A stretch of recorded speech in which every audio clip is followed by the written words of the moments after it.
हर रोज एक नई कहानी देखने के लिए चैनल को सब्सक्राइब करें और बेल आइकन दबाना ना भूलें। पारुल एक बहुत ही गरीब औरत थी और एक गांव में अपने परिवार के साथ रहती थी। उसका पति गोपाल मछुआरे का काम किया करता। वो रोज सुबह अपनी नाव लेकर नदी के बीचों बीच जाता और मछलियां पकड़ कर लाता और उन्हें शहर ले जाकर बेचा करता। उससे आने वाले पैसों से वो अपने घर का खर्च चलाता। ऐसे ही समय बीतता है। तभी अचानक गोपाल की तबीयत बहुत खराब हो जाती है और वो कमाने में असमर्थ हो जाता है। तभी एक रोज सुबह के समय पारुल रसोई में सबके लिए खाना बनाने के लिए जाती है, लेकिन रसोई में अनाज का एक भी दाना नहीं था और ना ही उसके पास खरीदने के लिए पैसे थे, जिस पर वो अपने मन में कहती है, अब मैं क्या करूं? माँ जी भी मंदिर से आती ही होंगी, उन्हें भी चाय देनी है और गोपाल जी की भी दवाई का समय हो रहा है। मैं बिना इन्हें कुछ खिलाए दवाई कैसे दूं? लेकिन बनाऊं भी तो क्या? घर में अनाज का एक दाना भी नहीं है। मुझे तो समझ ही नहीं आ रहा कि मैं क्या करूं, कैसे अपना घर चलाऊं, कैसे अपने पति का ख्याल रखूं। पारुल रसोई में बैठकर ये सब सोच रही थी।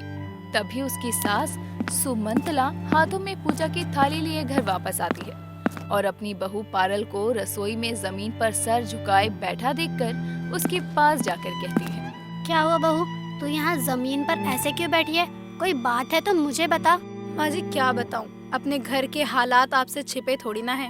हमारी और हमारे घर की स्थिति दिन पर दिन खराब होती जा रही है। मैं ये सब गोपाल जी के सामने जाहिर नहीं करना चाहती हूँ, वरना वो अपने आप को और भी लाचार महसूस करेंगे। बात तो तू सही कह रही है। पता नहीं हमारे घर को किसकी नजर लग गई है।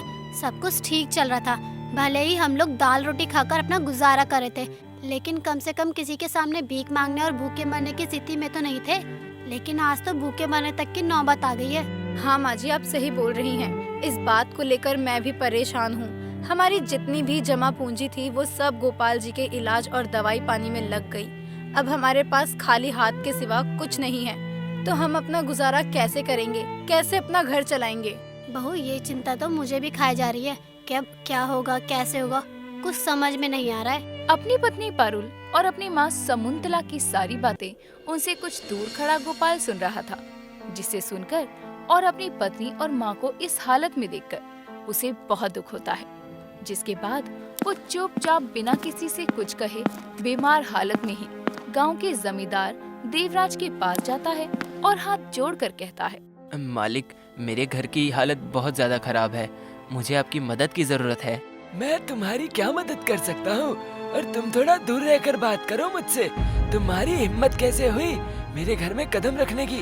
कहाँ तुम गांव के करीब मछुआरे और मैं जमींदार। आप जमींदार हैं, हमारे माई बाप तो आप ही लोग हैं। अगर आप हमारी मदद नहीं करेंगे तो कौन करेगा? देखिए, मेरे घर की हालत दिन पर दिन और खराब होती जा रही है, इसीलिए मैं आज यहाँ अपनी नाव बेचने के लिए आया हूँ। वैसे भी अब मैं काम करने में असमर्थ हूँ, इसलिए आप मेरी नाव खरीद लीजिए और मुझे उसके बदले कुछ पैसे दे दीजिए।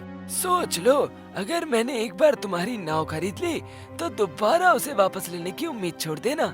जी मालिक, मैं जो कर रहा हूँ सोच समझ कर रहा हूँ। अब हमारे घर में नाव चलाने वाला कोई नहीं है। ठीक है, फिर कल सुबह मेरे आदमी जब नदी किनारे से तुम्हारी नाव ले आएंगे तभी मैं तुम्हें पैसे दे दूंगा। देवराज और गोपाल की सारी बातें पारुल की सहेली रानी, जो कि जमींदार के घर मालक का काम करती थी, उनसे कुछ दूर खड़ी होकर सुन रही थी, जिसे सुनकर वो बहुत घबरा जाती है और तुरंत पारुल के पास जाकर उसे सब कुछ बताती है। जिसे सुनकर पारुल और सुमंतला दोनों ही रानी के साथ जमींदार के घर जाते हैं, जहाँ पारुल जमींदार से कहती है, मालिक, मेरे पति ने आपसे नाव बेचने वाली जो बात बोली है, आप उसे भूल जाइए। हम अपनी नाव नहीं बेचेंगे। माफ करिए हमें, हमारी रोजी रोटी का एक वही तो सहारा है। अगर हम उसे भी बेच देंगे तो हमारा घर कैसे चलेगा? पारुल, तुम ये क्या कह रही हो? वैसे भी तो नाव खड़ी ही रहती है। मैं भी तबीयत खराब होने के बाद नाव चलाने में असमर्थ हूँ। इससे अच्छा उसको बेचकर जो पैसे मिले उससे अपनी घर की जरूरतों को पूरा किया जाए। आप पहले मुझे ये बताइए कि नाव बेचकर हमें जो पैसे मिलेंगे उससे हम कितने दिन अपने घर का खर्चा उठा लेंगे? और रही बात नाव चलाने की, तो मैं चलाऊंगी नाव। शायद इस दिन के लिए आपने मुझे नाव चलाना सिखाया हो, ताकि बुरे वक्त में मैं आपका साथ दे सकूं। बहू बिल्कुल सही कह रही है बेटा। कुछ पैसों के लिए अपनी रोजी रोटी का साधन मत बेच, वरना अभी तो नहीं, लेकिन अगर तूने अपनी नाव बेच दी तो जरूर हमें भीख मांगने की नौबत आ जाएगी। अपनी माँ और पत्नी की बात सुनकर गोपाल अपनी नाव को बेचने का ख्याल दिल से निकाल देता है और जमींदार से माफी मांगकर घर वापस आता है। अगले दिन पारुल अपने पति की जगह नाव चलाने के लिए नदी किनारे जाती है और वहां पहुंचकर अपनी नाव को खोलकर पानी में उतार देती है। धीरे धीरे नाव चलाते हुए वो नदी के बीचों बीच जाती है, जिसके बाद वो अपनी नाव को रोककर मछलियां पकड़ने के लिए जाल को पानी में फेंककर मछलियां पकड़ना शुरू करती है और कुछ ही समय में बहुत सारी मछलियों को पकड़कर शहर में ले जाकर बेच देती है और बदले में बहुत सारे पैसे लेकर शाम होने से पहले ही घर वापस आती है।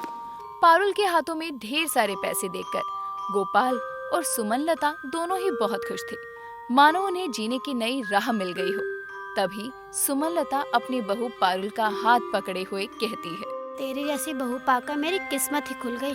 आज तूने बहू नहीं बल्कि एक बेटा बनकर इस घर को संभाल लिया, वरना पता नहीं हमारा क्या होता। माँ बिल्कुल सही कह रही हैं। मैंने तो उम्मीद ही खो दी थी कि शायद ही अब कभी हमारे घर के हालात सुधरेंगे, लेकिन तुमने साबित कर दिया इंसान का हौसला बुलंद होना चाहिए। उसके बाद वो हर स्थिति का सामना भी कर सकता है और उसे बदल भी सकता है। अपने पति और अपनी सास से इतनी तारीफ सुनकर पारुल बहुत खुश होती है। ऐसे ही समय बीतता है। समय के साथ पारुल अपनी मेहनत के सहारे धीरे धीरे अपने घर के हालातों को भी सुधार देती है। साथ ही अपने पति का इलाज एक अच्छे हॉस्पिटल में करवाती है। थोड़ा समय और बीतता है। तभी एक रोज पारुल मछलियां पकड़कर अपने घर आ रही थी। तभी वो देखती है कि उसके गांव की एक औरत उसकी सास सुमनलता को बीच रास्ते पर रोककर ताना मारते हुए कहती है, सुमनलता, मैंने सुना है तेरी बहू अपने पति की जगह पर नाव चलाने लगी है और अकेले शहर भी जाने लगी है। देखियो कहीं किसी ने ऐसा ना हो कि शहर से ही किसी के साथ भाग जाए और दोबारा वापस ही ना आए। अभी से ही उसके ऊपर तूने इतनी सारी जिम्मेदारियां दे दी हैं। बेचारी पता नहीं क्या क्या सपने लेकर अपनी शादी करके इस घर में आई थी और तूने उसे गरीब नाव चलाने वाली बना दिया। तू सच में मेरी बहू की बात कर रही है क्या? क्योंकि ये कहानी मेरी बहू से नहीं बल्कि तेरी बहू से ज्यादा मिलती है, क्योंकि शायद वो तेरी ही बहू थी। उसको जब ये पता चला कि उसके पति की शहर की नौकरी छूट गई है और उसे अब उसके साथ गांव में ही रहना है, तो वो किसी शहर वाले के साथ रातों रात में भाग गई और आज तक नहीं लौटी। मेरी बहू कम से कम मुसीबत पड़ने पर अपने पति का हाथ थाम के चल तो रही है। तेरी बहू की तरह बीच रास्ते में छोड़कर भाग तो नहीं गई थी ना। तेरी हिम्मत कैसे हुई मेरी बहू के बारे में ऐसा बोलने की? तेरी बहू और मेरी बहू में जमीन आसमान का फर्क है। और तेरी हिम्मत कैसे हुई मेरी बहू के बारे में इतने गलत शब्द बोलने की? और हाँ, ये तूने सही कहा कि तेरी बहू और मेरी बहू में जमीन आसमान का फर्क है। वो तेरी बहू की तरह अपने पति को छोड़कर भाग कर नहीं गई। मैंने तेरी भागी हुई बहू को बोला तो तुझे बर्दाश्त नहीं हुआ। मेरी बहू तो बहू होकर घर के बेटे होने का फर्ज निभा रही है, तो खुद सोच मुझे कैसे बर्दाश्त होगा। आजकल की औरतें वो हवाई जहाज उड़ा रही हैं, मेरी बहू तो फिर भी नाव चला रही है। और कोई भी मेरी बहू को नाव चलाने वाली बोलेगा तो मुझे शर्मिंदगी नहीं गर्व महसूस होगा। सुमनलता और गांव की औरत की सारी बातें सुनने के बाद पारुल उनके पास जाती है और चुपचाप अपनी सास को लेकर वहां से जाने लगती है। सुमनलता की बातें सुनकर उस औरत को अपनी गलती का एहसास होता है। तभी वो पारुल और सुमनलता को रोकते हुए अपनी कही हुई सारी बातों के लिए उन दोनों से माफी मांगती है।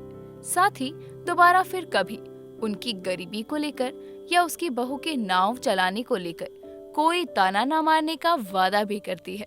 दोस्तों, अगर आपको ये कहानी पसंद आई तो इसे लाइक करें, शेयर करें और कमेंट करके बताएं कि कहानी में आपको सबसे अच्छा क्या लगा।